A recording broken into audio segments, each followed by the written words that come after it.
So today, I'd like us to work on size and scale, the sort of micro to macro of the movement. I was just with Jonathan Borres recording one of the episodes of Ep8 Dance with, and he got me thinking about the role of thought in dancing, how our attention is so important, where we place it as we're dancing and what we focus on and what we turn to focus on. And I think this is really emblematic of this theme, and it changes a lot in how our movement can be felt and understood. There is this classical sort of invitation in mainly ballet classes. I've experienced it where you'll be invited to look further than you can see, to sort of look beyond the horizon, or to extend an arm or a leg further than you can. There's this imagined scale of sort of largeness that sometimes is used as a way to sort of give a tone or a quality or a performativity to the movement. And from the likes of Deborah Hay, who really uses attention in such beautiful and interesting ways, from the very smallest scale of the cell to the largest scale of the universe, she radically shifts our attention as we're moving in her work. And then you have also things like weather dancing and experiential anatomy, like body-mind centering, where we're using imagery to change the sense of scale and qualities of scale that we use whilst we're dancing. And I have to also maybe mention, there's a really nice quote in Jonathan Borres' book, A Choreographer's Handbook, where he writes, "Human scale is one of the most generous things that dance can offer an audience." And I think that's so true, right? The scale of our bodies, the scale of our human ability to move is such a beautiful place to play, and doing that with people, gathering, being with others is one large part of dancing. But we can do that for ourselves, or if you're with others, of course, you have that ability. But I think that's where I would like us to start, is to just explore actually what is the scale we are already with. How far can we move? What are the sizes of our movements? What's the range? What's the scales within which we can dance and move?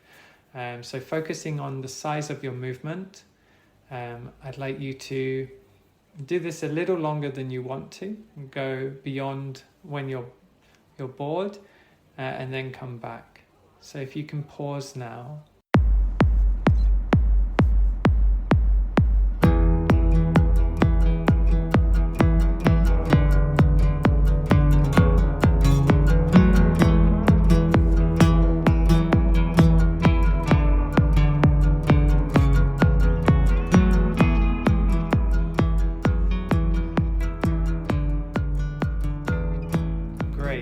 So hopefully now we've calibrated a little bit what is the sort of universe of our human scale, as Jonathan puts it.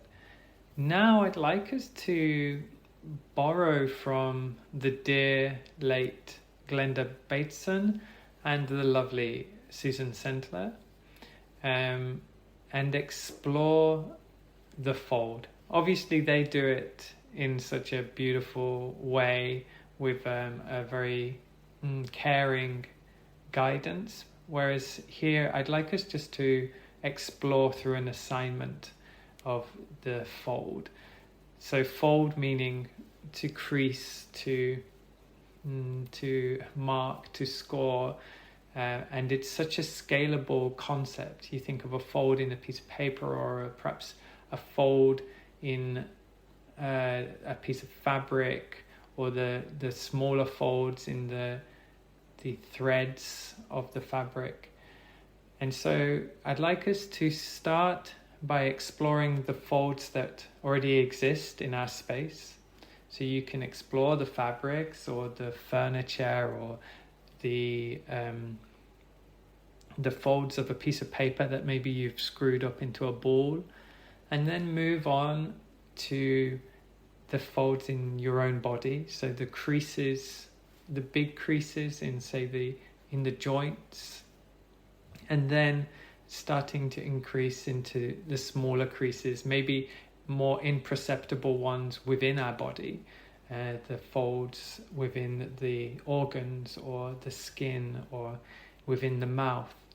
And then finally, I'd like you to play with folding and unfolding yourself, folding in around the universe that you are in, and folding out into the world, and vice versa. So allow this play with the fold to give you a sense, an insight into types of scale. So just starting first by exploring folds that exist, and then folds that exist in our body, and then finally playing with folding and unfolding. So go away and come back after you have explored the fold.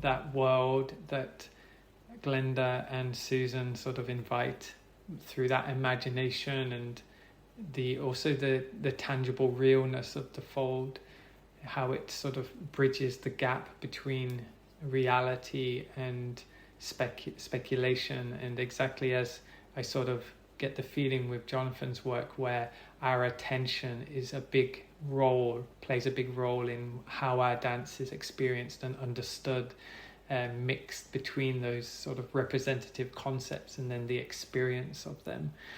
So now I'd like us to do one last thing of sort of mapping with our dance. I'd like you to map your body and your dance onto the scale of particles, perhaps, or the scale of planets, the planetary scale, and sort of map your dance to them. Map your dance onto how you imagine the scale of the quantum. Perhaps you have sort of images of that, or the scale of bacteria or microbes or dust. And then again, map onto the scale of a weather system, the clouds moving, the sun shining, the rain, the storm, the wind, the hurricanes. So sort of moving between these scales, and allow, through your attention and your imagination, your dance to sort of map onto that world. So you can do this, of course. This is more of an invitation to dance as well. So you can do this with a soundtrack or without a soundtrack. Just be aware, whatever you play whilst you dance will always affect the dance that happens. You will somehow map onto that temporal structure of the music, for instance. And the same if it's silence. Silence isn't more or less neutral than music. So make a choice. You can always change your choice as you're going. You can take as long as you want, but pause and have a play with mapping your dance onto different sizes of our universe, of our world.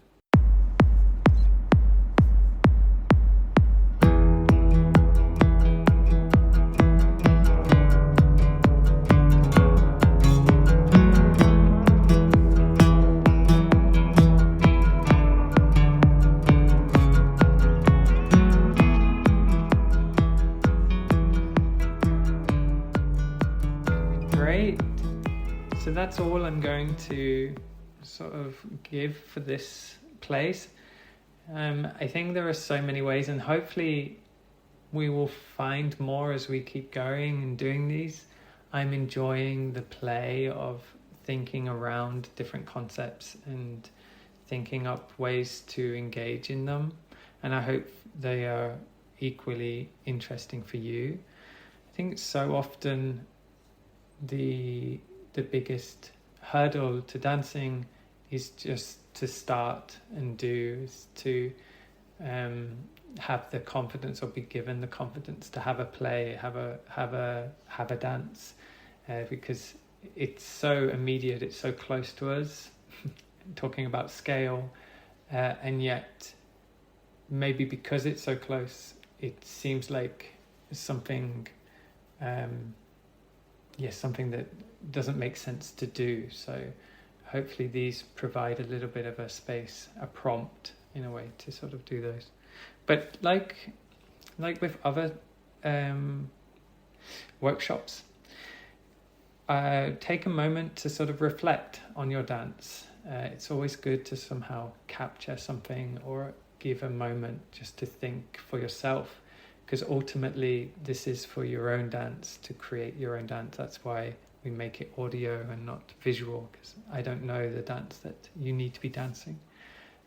So perhaps this time you can have a go at drawing or painting the different scales that you explored and what you found in them, what feelings, qualities, shapes,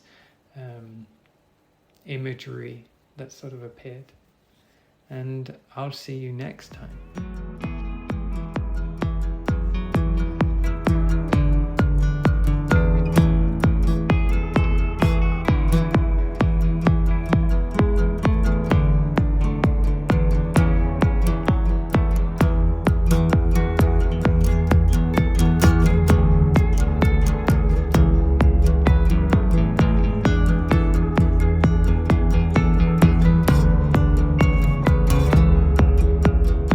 Hi, thanks for listening. If you can support the podcast, please go to paypal.me/dancepeter. I'm just looking for a little bit of funding to help support the cost of the hosting. I hope you enjoyed the episode. Thank you so much.